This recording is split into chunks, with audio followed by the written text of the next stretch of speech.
세 번째, 삼위일체적 이종 사랑으로 서로 사랑하자. 말이 어렵네요, 그렇죠? 네. 어, 예, 복음의 목적은 영생이라고 했습니다. 늘 십자가 복음과 장사 복음과 부활의 복음이 우리가 균형되게 또 온전히 알아야 되고, 그 복음은 우리를 생명으로 인도합니다. 근데 이제 아마 가장 어려운 것 중에 하나는 장사 복음일 것 같아요. 이번 주 주일에 말씀을 준비하면서 이 장사 복음을 좀 준비했는데, 신명기 27장에 레위인들이 저주를 선포하고 아멘 하라고 이렇게 했어요.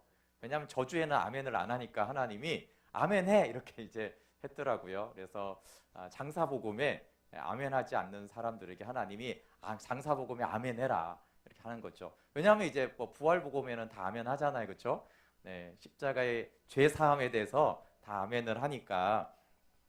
네, 근데 영생은 미래성도 있지만 현재성이 같이 있다라고 했습니다. 그래서 오늘 우리가 주님 안에서 주님과 교제하며 살다가 또 주님 다시 오시는 그날에 이 몸의 부활로 우리가 온전하게 될 것입니다. 그런데 그 영생의 현재성을 누리게 하는 것은 성령님이십니다. 우리 지식이 아니고 우리가 많이 훈련받은 것이 아니라 성령님이 그렇게 하시죠. 성령님이 그러면 뭐 어떤 신비한 체험으로 하는 게 아니에요. 성령님이 그런 역할도 하시지만 성령님이 하시는 일은 우리로 하여금 아들의 피를 힘입어 아버지께 나아가게 하세요.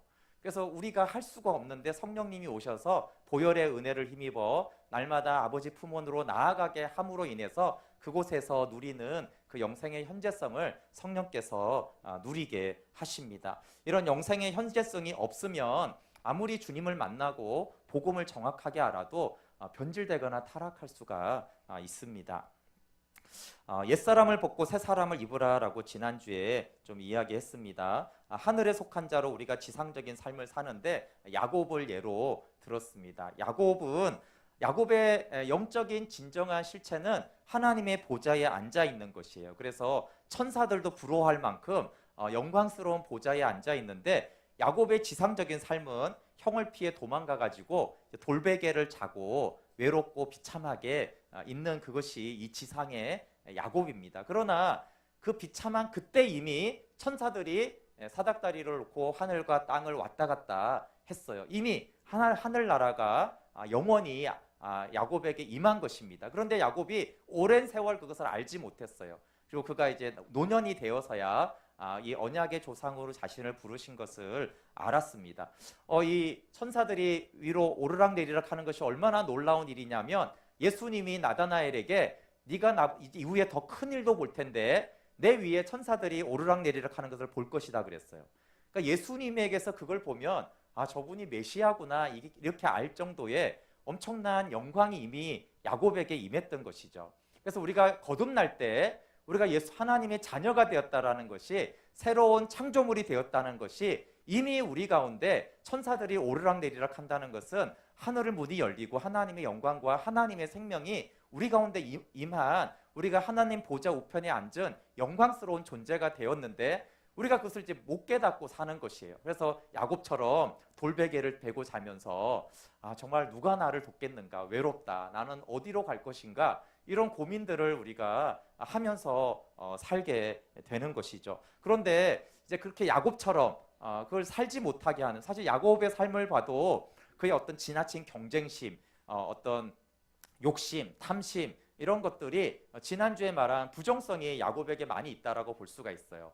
그게 이제 뭐 부모들도 볼 수가 있잖아요, 그렇죠? 서로 아버지는 형 좋아하고 엄마는 동생 좋아하고, 이런 게 이제 사실 부모로부터 부정성이 이제 오게 되어지는데, 야곱 안에 부정성이 많으니까 그렇게 영광스러운 하나님의 백성이 되고 나서도 자기가 그렇게 영광 안에 있는지를 알아채지 못하고 험악한 세월을 살았습니다, 이렇게 자기의 인생을 고백을 했습니다. 그걸 알았다라면 험악한 세월을 살지 않고 하나님의 언약으로, 하나님이 나와 함께 하심으로 젊었을 때부터 살 수 있었을 텐데 그것을 나중에 알았죠. 그래서 사단이 또 우리의 연약함 안에 우리가 영생을 가지고도 영생을 못 누리게 하는 것이 크게 죄와 부정성인데, 죄는 십자가 복음으로 처리하는 것들을 다뤘는데 지난주에는 이 부정성에 대해서 나눴습니다.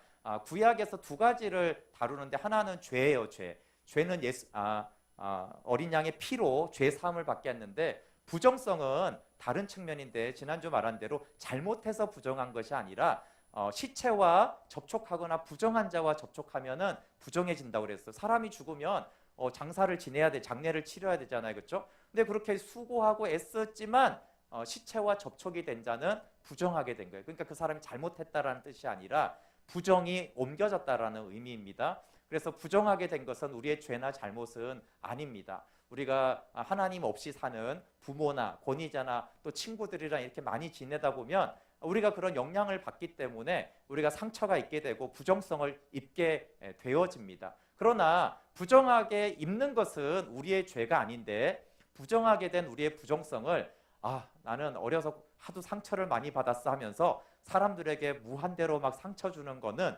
그것은 죄라고 그랬어요. 그래서 부정한 자는 부정성을 계속 흘려보내면 안 되기 때문에 짐 밖에 있다가 맑은 물을 깨끗하게 하고 오라고 했죠.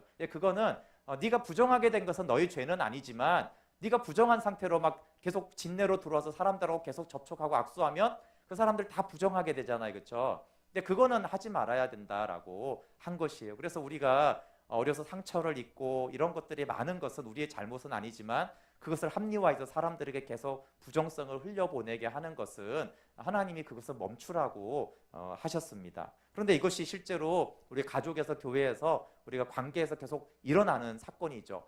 내 안에 부정성이 많으면 나하고 계속 그 관계를 많이 하고 깊게 하는 사람들이 이게 그 부정성이 흘러가서 그 사람도 하나님의 은혜를 잘 모르게 하고 복음을 알지 못하게 하고 하나님을 만나고도 그 은혜를 누리지 못하게 하는 문제들이 생깁니다. 그래서 이 옛사람의 부정성을 벗어버리라고 했는데 내가 이 부정성이 있구나라는 것하고 예수 그리스도의 보혈로 씻고 새 사람을 입으라고 있습니다. 새 사람은 우리가 날마다 십자가로 나아가서 그리스도와 접촉함으로 연합함으로 나타나는 성품이고 이 부정성이 치유가 된 이후에야 우리가 인간관계를 할 수 있다라고 했어요. 그래서 옛사람을 입은 채로는 우리가 사랑할 수가 없습니다. 옛사람을 벗어버리고 새 사람을 입어야지 내어줌과 복종으로 하나가 되어지는 그 관계가 가정 안에서 사회 안에서 교회 안에서 일어나게 됩니다.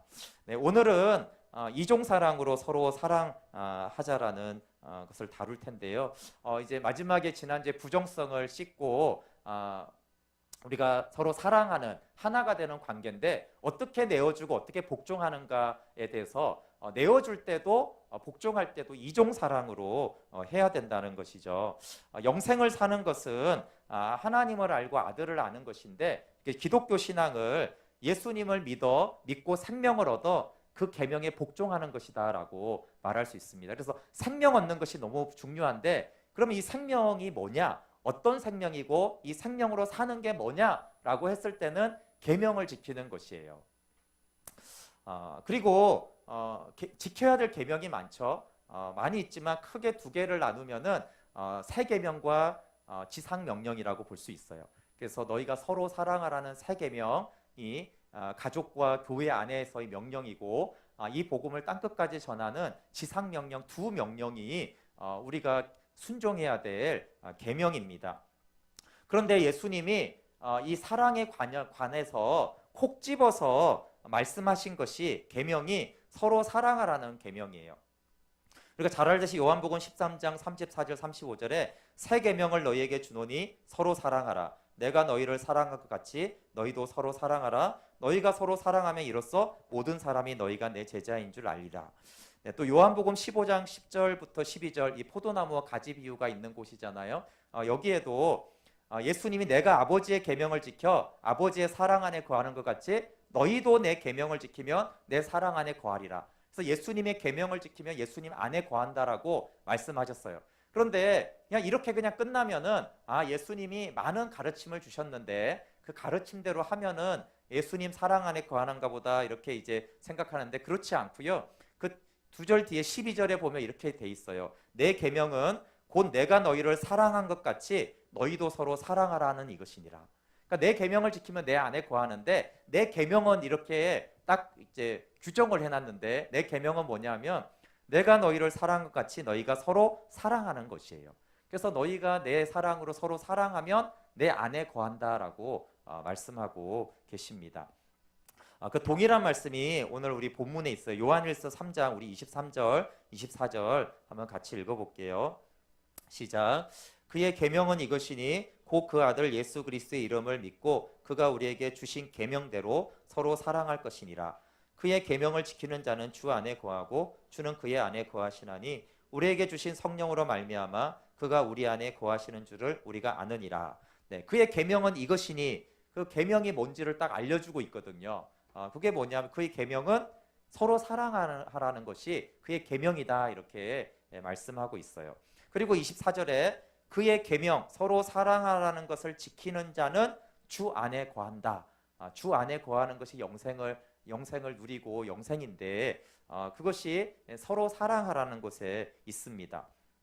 서로 사랑하면 주 안에 거하고 예수 그리스도 안에 거해서 포도나무의 가지로 열매 맺는 삶을 저절로 열매 맺는 삶을 살게 되어지는데 그런데 여기에 우리가 서로 사랑하라고 했으니까 이제 물론 이 말에도 순종하기 힘들지만 그래서 제가 개인적으로 정말 주님 제일 부담스러운 말씀입니다 이런 생각을 했습니다. 보이지 않는 하나님을 사랑하는 건 어렵지만 또 안 보이니까 어떻게 사랑한지 안 사랑한지 확인이 안 되잖아요. 근데 서로 사랑하라는 거는 눈에 뻔히 보이잖아요, 그렇죠? 나도 알고 남도 알고 옆에서도 알고 그렇습니다. 그런데 서로 사랑하면 예수님 안에 거한다고 했고 포도나무의 가지가 돼서 열매를 많이 맺는다고 그랬어. 영적으로도 충만해지고 정말 성령의 열매도 맺고 사실 구원의 열매도 있기 때문에 그럼 서로 사랑해야지 이렇게 서로 사랑하면 안 됩니다. 여기 조건이 굉장히 중요한데 우리가 이 조건을 빼고 서로 사랑하려고 그래요. 조건이 뭡니까? 내가 너희를 사랑한 것 같이예요. 내가 너희를 사랑한 것 같은 사랑으로 서로 사랑해야지 주 안에 거하지 예수님의 사랑이 아닌 다른 사랑으로 사랑하면 물론 사랑도 안 되고 주님 안에 거하지도 못합니다. 그럼 예수님이 내가 너희를 사랑한 것 같이라는 이 사랑이 뭔가에 대해서 이제 먼저 좀 알아봐야겠죠. 네, 이 예수님의 사랑은 삼위 하나님 안에 있었던 사랑입니다. 네, 그 강의 안에는 삼위일체에 대한 논증이 있어요. 그래서 뺐습니다. 여러분 시간이 많이 걸리고 어려워서 어쨌든 이제 어거스틴이라는 사람과 몰트만이라는 사람이 이 삼위일체론을 가장 잘 연구를 했는데 몰트만이라는 분이 아마 지금도 살아 계실 거예요. 삼위 하나님의 공동체성, 하나님의 공동체성을 상호 내주, 상호 침투라고 했습니다. 상호 내주하시고 상호 침투하시는 공동체로 거하신다 이렇게 얘기했어요. 그리고 이제 무엇으로 상호 내주하시고 상호 침투하신가라고 했을 때 삼위 하나님 사이에 영원한 사랑으로 그렇게 하신다라고 했습니다. 그리고 요한복음에는 그것이 구체적으로 내어줌과 복종으로 나타난다고 그랬어요. 창세전에 아버지는 아들에게 아버지의 생명을 주셨고 아들은 복종함으로 아버지 안에 거합니다. 요한복음 14장 31절에 내가 아버지를 사랑하는 것과 아버지께서 명하신 대로 행하는 것. 아버지를 사랑하는데 어떻게 사랑하냐 하면 아버지께서 말씀하신 것을 행하는 순종의 사랑을 예수님이 하신다라고 했습니다. 그러면 아버지는 이 복종하는 아들에게 어떻게 하냐면 그의 영광을 보여주십니다. 영광을 주시는 것이죠. 요한복음 17장 24절에 아버지가 아들을 사랑해서 영광을 주셨다라고 말씀했어요. 그 영광은 아버지의 본질, 하나님 아버지의 본질을 계시하시는 것입니다. 네, 이런 말을 하면 어렵죠, 그렇죠? 상호 내주, 상호 침투. 네. 그런데 이제 중요한 것은 그 사랑이 우리에게 나타났다라고 말하는 것이 중요한 것입니다. 왜 우리가 삼위일체 하나님을 알아야 되냐면 그것이 그냥 삼위일체 하나님이 뜬구름 잡듯이 있으면 그것이 진리일지라도 우리와 상관이 없는데 그 삼위 하나님 안에 있는 그 사랑이 우리에게 나타난 바 되었다라고 성경이 말하는 거예요. 그래서 우리가 삼위일체의 공동체성과 사랑에 대해서 고민하고 연구하고 알려고 하는 것이죠. 요한일서 4장 9절 한번 그 본문에 있으니까 4장 9절 한번 읽어볼게요. 시작.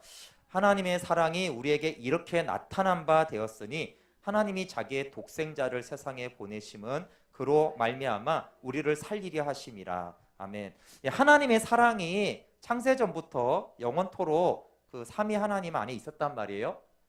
근데 그 하나님의 사랑이 우리에게 이렇게 나타났어요. 이렇게 나타난 거예요.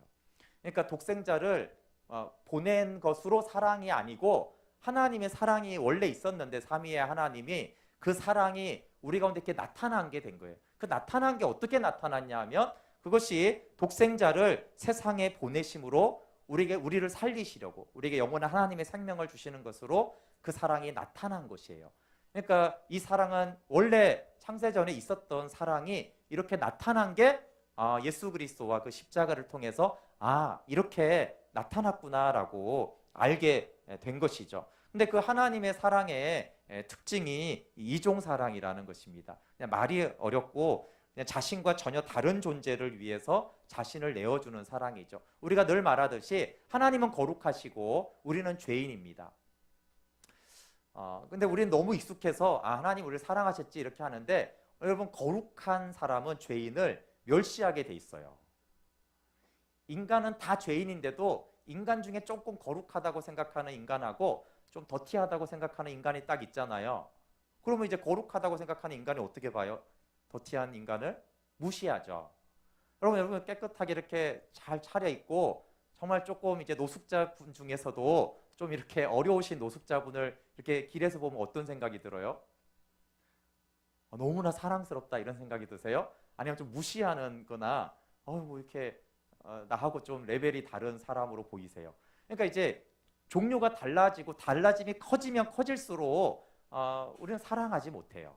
사실 굉장히 무시하거나 아니면 이질감을 느끼죠. 자기보다 너무 높은 사람이 있으면 이제 자기가 비참하다고 느끼고 자기보다 한참 밑에 있으면 무시하는 거예요. 그래서 너무 격차가 나면 우리는 사실은 사랑할 마음이 없어요. 그런데 거룩과 죄는 완전 극과 극이거든요. 그럼 거룩한 하나님이 죄인을 어떻게 보겠어요? 죽은 원수죠. 진멸해야 되고 심판해야 될 대상인데 근데 이렇게 완전히 다른 하나님이 거룩한 하나님이 죄인을 사랑하셨다는 거예요. 너무 다른, 너무 차별이 나는 그런 우리를 존재를 하나님이 사랑하셨습니다. 그럼 인간의 사랑은 자기와 같은 부류를 사랑합니다. 그걸 이제 동종사랑이라고 하는 것이죠. 그냥 가까이에도 우리나라의 인맥과 그렇죠? 지역과 학력과 이런 걸 막 따지잖아요, 그렇죠? 선거 때마다 막 출신을 따져요. 저는 그 후보에 대해서는 전혀 모르겠고 어떤 여자분이 뭐라고 그랬더라? 전라도 며느리, 충청도 딸인가? 이렇게 해가지고 굳이 저렇게 지역을 써놔야 될까? 이런 생각을 했는데 그런 거 우리는 동종에 대한 걸 굉장히 있는 것이죠. 동종 그룹을 물론 시기도 하고 경쟁도 하지만 동종 그룹을 좋아합니다. 그리고 이 동종 그룹은 그 무엇 때문에 대상을 사랑하는 것입니다. 그 사람이 참되거나 선하거나 아름답거나 부귀와 권력과 명예가 있으면 그것 때문에 그 사람을 좋아하게 되고 호감을 가지게 되고 사랑하게 되는 것이죠. 여기에는 그냥 이제 물론 멀리 있는 사람은 그렇지 않은데요. 이제 그 사람하고 관계를 가지고 사랑하기 시작하게 되어지면 사랑하면 사랑할수록 어떻게 하려고 하냐면 동일한 하나가 되려는 욕구가 생깁니다. 근데 여기까지는 이제 문제가 아닌데 우리가 하나가 되자라는 그 뜻을 나 같은 사람이 되게 하려는 강제가 크든 작든 있게 마련입니다. 그래서 교회나 가족 같은 데 있을 때 보면은 상대를 있는 그대로 받아들이지 못하고 자신과 동질화하려는 노력을 끊임없이 하면서 그걸 사실은 강요하는 부분이 크든 작든 있습니다. 뭐 아주 이런 건 너무 많잖아요, 그렇죠? 엄마가 정리를 아주 잘하면 아이는 어떤 아이가 돼야 돼요? 정리를 잘하는 아이가 돼야 되죠. 엄마와 같이 돼야 돼요. 엄마가 똑똑하면 아이도 똑똑해야 돼요. 근데 엄마가 멍청해도 아이는 또 똑똑해야 되더라고요. 근데 어쨌든 이게 동질화, 나와 같이 돼야 돼요. 나와 같이 되지 않으면 자식일지라도 이해되지 못하겠다고 하고 화가 나고 분리하는 일들을 하는 것입니다. 또 하나는 목표를 정해놓고 거기에 이르지 못하면 용납하지 않는 것이에요. 뭐 세상적으로는 공부가 있고 근데 이제 신앙인에게 굉장히 이 문제가 되는 게 뭐냐면 신앙의 목표예요. 우리가 자녀여도 내가 설정한 신앙의 목표에 이르지 못하면 그 자녀에게 강제로 그 신앙에 이르게 하려고 하는 거예요. 그래서 이렇게 많이 말해요. 아우, 나는 공부는 괜찮아. 이렇게 많은 그리스도인들이 이렇게 말해요. 그런데 신앙은 그 점수처럼, 신앙도 점수가 있잖아요. 그렇죠? 예, 그 점수에 오르게 하려고 막 이렇게 강압해서 하는 거예요. 그리고 그 신앙의 정도에 미치지 못하면 거절하고 정죄하고 율법적으로 대하는 그런 그것이 이제 인간의 사랑의 한계입니다. 그래서 늘 인간의 사회는 갈등과 분쟁이 끝나지 않는데, 이 갈등의 원인은 서로 동질화하려는 거예요. 물론 서로 미워하는 관계는 당연히 싸우고, 여기서 말하는 건 서로 하나가 되려고 하고 비교적 가까워지려고 하고 그런 관계인데도 불구하고 갈등과 분쟁은 동질화시키기 위해서 강압이 들어가기 때문입니다. 그런데 하나님의 이종 사랑은 아가페 사랑으로 서로 다름에도 통일적인 하나됨을 이루려는 마음이에요. 서로 다른 것이 어울려 통일을 이루게 됩니다. 여기에는 하나가 되는데 있어서 강제나 속박이 어디에도 없습니다. 그래서 다양성을 인정하면서 이질적인 부분을 그대로 받아들이는 것이 하나님의 사랑입니다. 그것은 마치 심포니와 같습니다. 교향악은 여러 악기가 다른 소리를 내는데 그것이 조화가 돼서 한 악기가 되는 것이죠. 그래서 한 악기별로 소리를 들을 수도 있지만 그 전체 소리가 하나의 소리가 돼서, 그래서 다 바이올린으로 만들고 다 첼로로 바꾸는 것이 아니라 각자가 다 다른 악기인데 결국은 하나 된 아름다운 음악이 되게 하는 다양성이 살아있는 그런 사랑입니다. 그래서 이종 사랑의 공동체는 그런 악기들처럼 다 다르고 구분이 되지만 우리가 하나라고 느끼고, 또 우리가 하나이지만 막 혼합돼서 소리가 막 서로 삐걱거리지 않는 그것이 이종 사랑의 공동체인데, 그 모형이 어디 있었다고요? 그것이 삼위일체 하나님에게 있었다라는 것이에요. 성부, 성자, 성령 하나님은 각각의 인격을 가지신 하나님이시지만 서로 하나로 연합되어 계시다라는 그 사랑이 이 이종 사랑의 공동체를 만드는 원본이었고 원뿌리였습니다. 근데 하나님이 이 세상에 아들을 보내신 것은 이종 사랑이었다는 것이에요. 그래서 십자가의 사랑을 우리가 다시 이렇게 생각을 해보면, 예수님이 오셔서 동질화시키려고 하지 않고 있는 그대로 품어주시고 오직 아들 안에 들어옴으로 예수님과 연합하게 하신 것이죠. 먼저 용납하시고 용납하심으로 말미암아 그 안에 하나가 되게 하는 사랑을 하셨습니다. 요한일서 4장 10절 한번 읽어볼게요. 요한일서 4장 10절 시작. 사랑은 여기 있으니 우리가 하나님을 사랑한 것이 아니요 하나님이 우리를 사랑하사 우리 죄를 속하기 위하여 화목제물로 그 아들을 보내셨음이라. 예, 사랑을 정의하는데, 사랑은 하나님이 우리를 사랑해서 독생자를 보낸 게 사랑이라는 거예요. 그러니까 이제 아까 서로 사랑하라고 했을 때 이 인간의 사랑은 사랑에 해당하지 않는 거예요. 성경에서는. 우리 입장에서는 사랑의 종류가 엄청 많잖아요. 그렇죠? 온갖 가요에 다 사랑이 이렇게 있는데 성경에서는 사랑이 여기 있어요. 가요에도 없고 드라마에도 없고, 사랑은 여기 있는데 하나님이 우리를 사랑하다 독생자를 내어주신 그 이종 사랑이 사랑이라고 말하는 것이에요.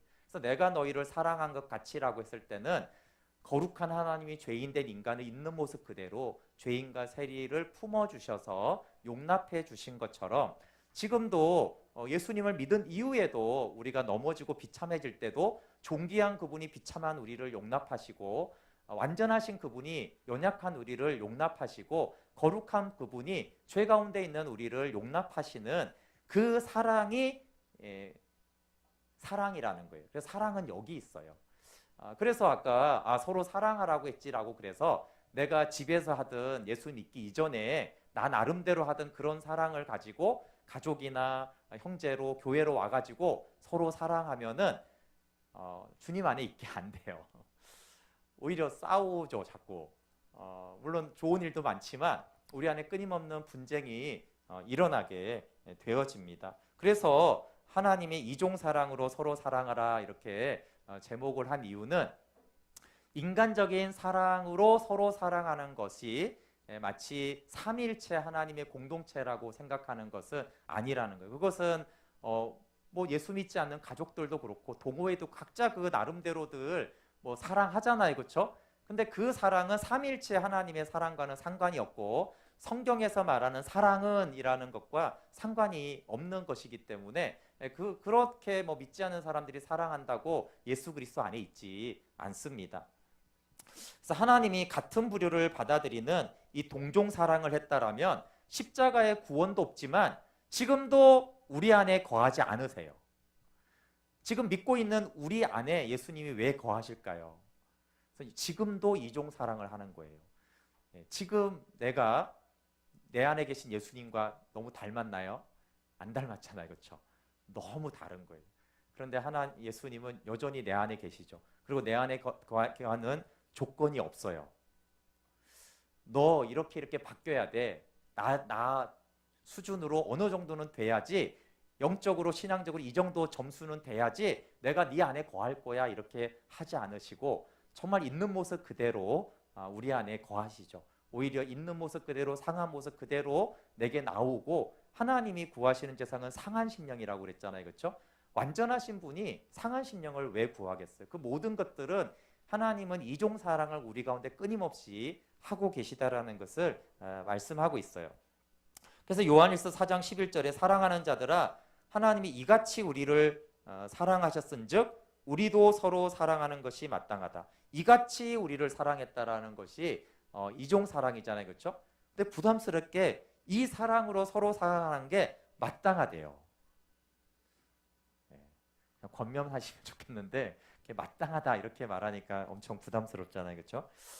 우리가 이종 사랑으로 서로 사랑하면 볼 수 없는 하나님이 우리 안에서 보여진다라고 말합니다. 그러면 보이지 않는 하나님을 보여주는 방법은 두 가지가 있습니다. 하나는 표적이 일어나는 거예요. 쉽게 기적이 일어나는 거죠. 근데 성경에서는 기적보다 더 하나님을 보여주는 것이 뭐냐 하면 하나님의 이종 사랑이 그리스도인에게서 나타나는 것이에요. 요한일서 4장 12절 한번 읽어볼게요. 시작. 어느 때나 하나님을 본 사람이 없어되 만일 우리가 서로 사랑하면 하나님이 우리 안에 거하시고 그의 사랑이 우리 안에 온전히 이루어지느니라. 하나님을 본 사람이 없잖아요, 그렇죠? 그러나 만약에 예수님의 이 이종 사랑으로 우리가 서로 사랑하면 하나님이 우리 안에 거하시고 그 사랑이 온전히 이루어진다는 뭐예요? 본 사람이 없어도 하나님이 보여진다라는 것이에요. 그래서 믿는 자나 믿지 않는 자가 하나님을 보고 알게 되는 가장 명확한 증거는 이종 사랑으로 우리가 서로 사랑하는 것이에요. 그때 너희가 내 제자인 줄 알리라 그랬잖아요, 그렇죠? 믿지 않는 자들이 너희가 서로 사랑하면 세 계명을 지키면 왜 쟤네들이 예수님의 제자이구나, 그게 무슨 말이에요? 거기 예수님이 계시다라는 거죠. 그러니까 저들은 예수님의 제자구나라고 알게 되는 것입니다. 인간의 사랑은 동종 사랑을 넘지 못합니다. 유치하고 악한 사랑은 물론이고 인간의 사랑이 고귀하다고 하는 사랑도 동종 사랑을 넘지 못합니다. 왜냐하면 인간의 고귀한 사랑은 조차도 자기 사랑의 그 본질이기 때문입니다. 그래서 선을 행해도 실상은 자기를 위해서 선을 행하는 것이죠. 그래서 자기를 위해서 선행과 돕기와 친절하고 도덕적인 삶, 절제를 할 수가 있습니다. 카프카의 소설 변신이라는 책에 이 동종사랑의 한계를 보여주는 작품인데 우리가 너무 쉽게 이해할 수 있어요. 이 주인공 그레고리는 아주 힘겹게 직장 생활을 하면서 아버지가 진 빚을 갚고 가족의 생계를 유지하는 아주 그 가정의 보배와 같은 청년이었어요. 그런데 어느 날 그가 흉측한 곤충으로 변신합니다.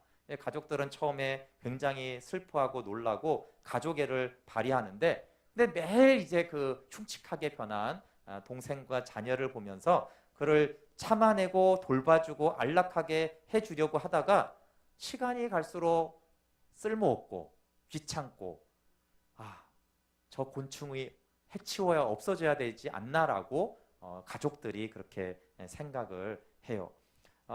김병에 효자 없다라는 말도 있는데 가장 친밀한 가족도 그 무엇 때문에 하는 사랑을 하는 거죠. 동종 사랑의 한계를 보여주는 것입니다. 그럼 이 땅에 가장 사랑하는 관계라고 하면은 결혼과 부모 자녀라고 말할 수 있어요. 그런데 결혼이 사랑의 환상 속에서 시작되는데 벽은 어디 있냐면 동종 사랑이 있어요. 동종 사랑의 한계에 부딪히는 것이죠. 그래서 상대방이 가진 이질적인 부분, 그 다양한 면을 수용하지 못해서 어려움에 겪습니다. 그리고 이 이질적인 부분을 이제 끊임없이 상대방을 자기처럼 동질화시키고 고치려는 시도를 하게 됩니다. 그러면 부부 가운데 이 상대방을 바꿔서 나처럼 만들려는 작업을 해서 결과가 어떻게 되냐면요. 한 부분은 약한 자가 강한 자 안에 용해돼요. 좋지 않은 표현이에요. 결국 약한 자가 어쩔 수 없이 맞추는 거죠. 강한 자에게. 그렇게 되거나 그게 용해가 안 되면은 끊임없이 갈등하거나 결별하게 되는 일이 일어나는 것입니다. 부모 자식도 근데 마찬가지입니다. 부모는 자녀에게 자신과 동질화되기를 끊임없이 시도합니다.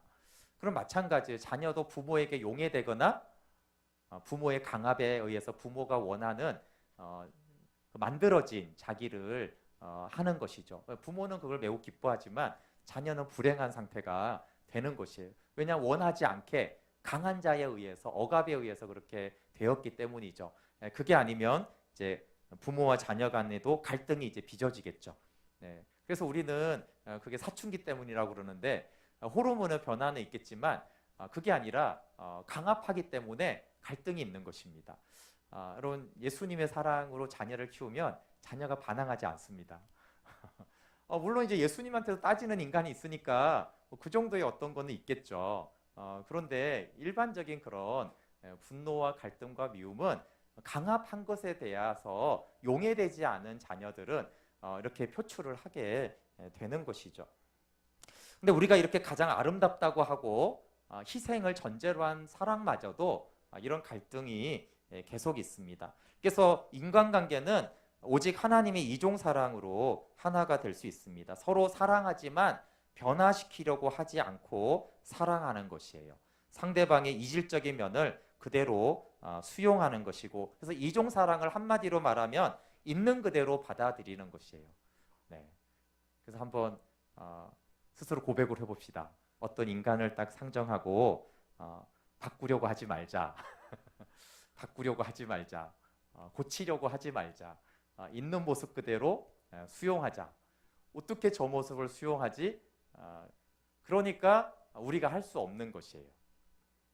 그래서 십자가의 사랑을 우리가 생각하고 우리 마음에 부어지지 않으면 우리는 오토매틱으로 고치려고 그래요. 그렇죠? 저건 고쳤으면 좋겠다. 저것만 고치면이라고 끊임없이 뭐 화내면서 고치라고 하든 사탕 사주면서 고치라고 하든 용돈 주면서 고치라고 하든 때리면서 고치라고 하든 어떤 방식으로든 자꾸 고치라는 거예요. 결국은. 근데 그 기준은 뭐예요? 예수님이에요? 아니에요. 사실은 자기가 기준이 자기가.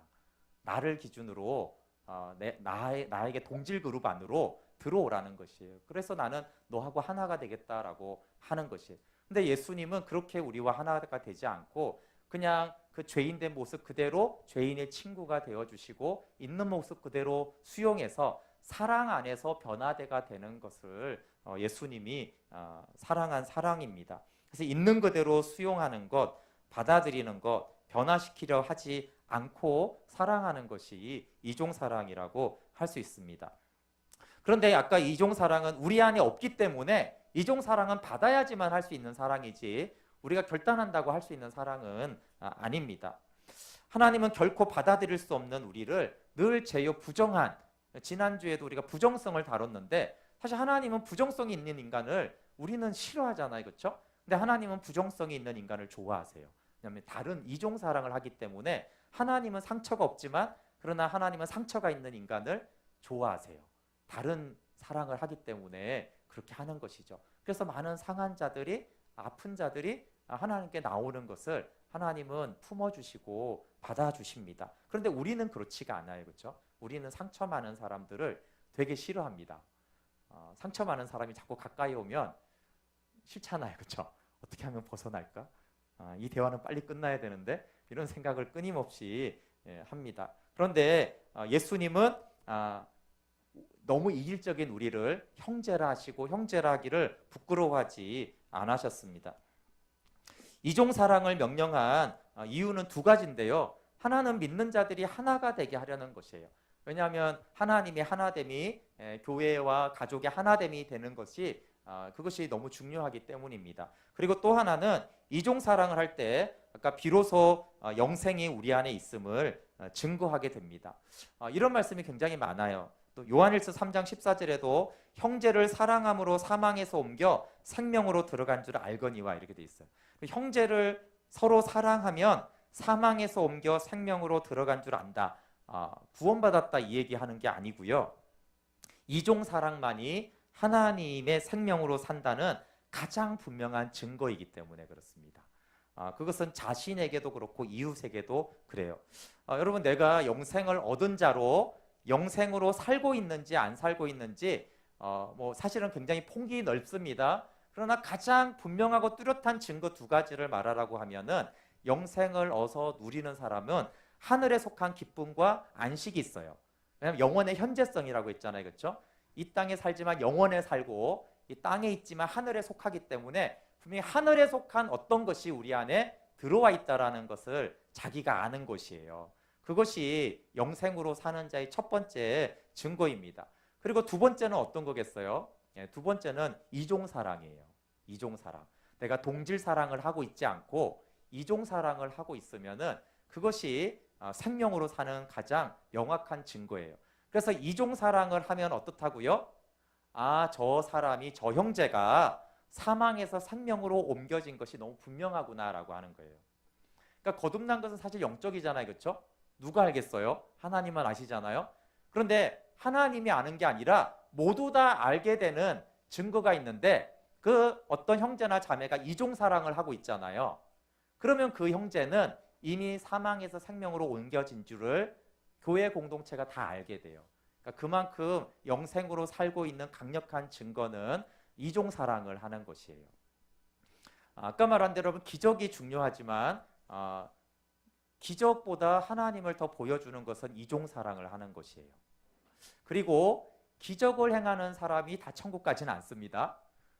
예수님이 분명히 그러셨어요. 그러나 이종사랑을 하는 자는 천국에 들어가는 것이 확실합니다. 왜냐하면 성경에 그렇게 돼 있어요. 사망에서 생명으로 옮겨진 줄을 자기도 알고 남도 안다라고 해요. 그 증거는 뭐예요? 능력이나 체험이 아니고 예수님이 사랑한 그 사랑으로 서로를 사랑하는 그 사람은 확실하게 생명이 왜 그래요? 예수님의 생명 말고는 이종사랑할 수 있는 생명이 없기 때문에 그래요. 그래서 만약에 이종사랑을 내가 한다라면 그래서 내 안에 주님이 사셔서 그 이종사랑을 하고 있는 것이거든요. 왜냐하면 내 안엔 그런 사랑이 없으니까. 그러니까 내 안에 예수님이 거하실 뿐만 아니라 그분이 나의 삶으로 드러나고 있다라는 것이 이종사랑이기 때문에 요한은 끊임없이 계속 세 계명을 말하면서 너희가 서로 사랑할 때 주님 안에 거하고 서로 사랑할 때 하나님의 사랑이 보여지고 서로 사랑할 때 믿지 않는 자들이 너희가 예수님의 제자인 것을 알 것이고 너희가 서로 사랑할 때 너희가 사망에서 생명으로 옮겨진 것을 알게 될 것이다 라고 말씀하셨어요. 그래서 물론 생명에서부터 이종사랑이 나오는 것이지만 또 이종사랑이 나타날 때 이 생명이 가장 명확하게 누려지고 우리 안에 있다라는 증거가 됩니다. 믿는 자와 믿지 않는 자 모두에게 그래요. 그래서 믿는 자들 안에 이종사랑을 하는 사람이 있으면 저분이 생명으로 사는구나. 우리는 너무 부족하지만 가장 우리 한국교회 대표적인 분이 손양은 목사님이잖아요, 그렇죠? 손양은 목사님이 아들을 죽인 그 공산당을 자녀로 삼고 사랑했어요. 그럴 때 우리가 이제 믿는 자들도 이렇게 저분이 정말 생명으로 사셨구나라는 걸 알잖아요, 그렇죠? 근데 누구도 알았어요? 믿지 않는 사람도 압니다. 믿지 않는 사람도 그분의 그 사랑을 보고 생명이라는 용어를 못 쓰겠지 안 믿으니까. 그렇지만 저 사람이 하나님의 어떠한 것으로 산다라는 것을 믿는 자와 믿지 않는 자가 그것으로 인해서 다 증거가 되어집니다. 그래서 이종사랑이 우리의 착한 행실을 보고 하나님께 영광 돌리게 되는 것이에요. 물론 넓은 의미에서는 우리가 친절을 베푸는 것이 포함이 되는데, 그런데 정확하게는 우리가 이종 사랑을 할 때 사람들이 우리를 보고 하나님께 영광을 돌리며 우리가 세상의 빛과 소금이 되어집니다. 왜냐하면 선행은 안 믿는 사람도 하는 거 아니에요, 그렇죠? 우리가 저 네팔에 갔을 때 그 두미사라 시골의 그 산꼭대기에요, 독일 사람이 와 있었어요. 몇 달을 거주하면서 지진이 난 곳에 집 지어주는 거예요. 그거 안 믿는 사람이에요. 우리보다 착한 일 많이 합니다. 그 며칠 가는 게 아니고요, 뭐 몇 달째 이미 거주하고 있었어요, 거기에. 그런 착한 일을 하잖아요, 그렇죠? 그러니까 우리가 그런 봉사활동으로 하나님께 영광을 돌리는 것으로 사실 힘들어요. 그런데 이 땅의 사랑은 동종 사랑밖에 할 수 없잖아요, 그렇죠? 근데 우리가 이종 사랑을 하게 되는 것을 보면은 믿지 않는 자들이 하나님께 영광을 돌리는 거예요. 그것은 자기가 할 수 없고 이 세상에 없는 사랑이기 때문입니다. 결론은, 근데 여러분, 어떻게 우리가 이종 사랑으로 사랑하며 섬길 수가 있겠습니까? 그것은 우리 안에 없기 때문에 우리 안에 계신 예수 그리스도가 사시고 날마다 우리가 이종 사랑을 받고 있다라는 것을 알 뿐만 아니라 그 사랑이 우리 가운데 부어질 때 그래요. 우리가 왜 말씀 앞에 매일 나아가라고 하냐 하면, 우리가 말씀 앞에 나아가야지 얼마나 내가 죄인이고 내가 비참한 존재인지를 알게 돼요. 그럼 내가 얼마나 죄인이고 비참한 존재인지를 알게 될 때 그건 사랑받을 가치가 없다라는 것이거든요. 근데 그때마다 십자가의 사랑은 우리를 용납하고 품어줍니다. 이런 비참하고 죄인된 나를 품어주신 그 사랑이 어떤 사랑이에요? 그게 이종 사랑이잖아요. 예수님은 이런 나를 사랑했구나. 누가 이런 나를 용납해주지? 내가 나를 용납할 수 없는 그런 나를 하나님은 용납해 주시는구나. 그 사랑에 용납받은 그 사랑을 우리가 용납하고 그 사랑이 우리 안에 거할 때 우리가 그때서야 비로소 하나님, 주님이 우리를 사랑한 것처럼 우리도 서로 사랑하겠습니다라는 고백의 출발점이 거기서 시작이 됩니다. 그렇기 때문에 하나님과의 사귐을 통해서 이종 사랑을 행하는 능력이 부어지는 것이에요. 그래서 하나님과 교제 없이 십자가의 용납과 십자가의 이종 사랑이 우리가 알지 못한 채 날마다 그 사랑이 우리 가운데 부어지지 않는다면 우리는 마음의 원함은 있겠죠. 원함은 있지만 악을 행하는 것과 같이 우리는 교회가 가족이 하나 되길 원하지만 사실은 늘 끊임없는 분쟁이 있고 그것이 우리 안에는 갈등이 되어지고 믿지 않는 자들에게는 하나님이 보이지 않는 현상들이 나타나는 것입니다. 그래서 교회에 명령한 가장 큰 명령이 새 계명이에요.